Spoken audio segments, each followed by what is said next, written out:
Issues. You say that I have issues. You say it over and over again, as if you're some authority on the matter.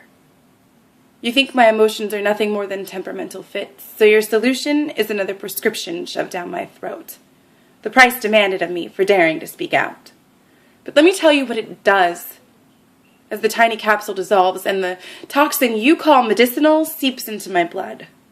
It immediately begins with the dulling of my wits. The part of me called creativity starts playing hide and seek. Only she gets lost in the fog. And I don't have the energy to find her. So she crouches in a corner like a wild child being punished and tamed. There she stays, exiled and in drug-induced haze, waiting to be found and put to use again, praying to God that atrophy hasn't set in. It continues next by creating a disconnect between me and my emotions. Only it's like an anesthesia that doesn't quite take. Numb and dead to feeling, but fully awake, completely aware of the violation taking place. Yet denied the ability to adequately articulate the absolute isolation of this bypass surgery you call the betterment of life by way of medication, but that I can only describe as an amputation. I hear the words of a song I love playing somewhere in the distance. Please, would you one time just let me be myself so I can shine with my own light. Just let me be me.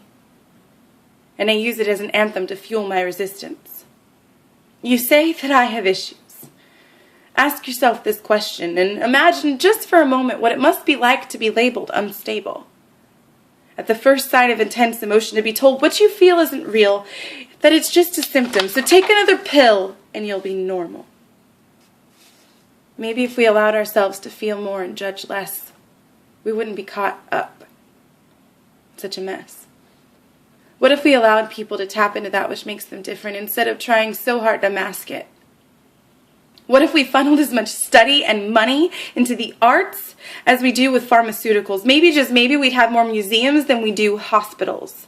Now let me be clear, I'm not saying medication isn't needed, just that I'm sick and tired of it being prescribed in the name of convenience.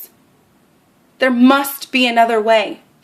I have my words, some music, some paint, or any number of things.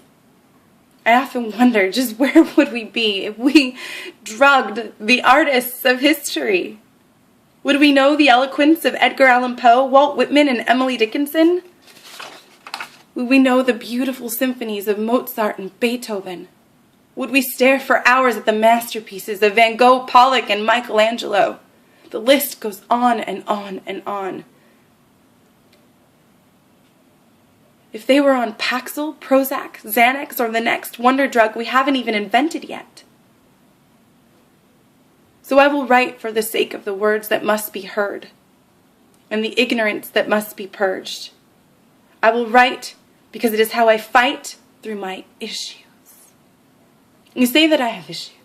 Newsflash. We all do. But I have found a way to live with mine. And hopefully help others at the same time.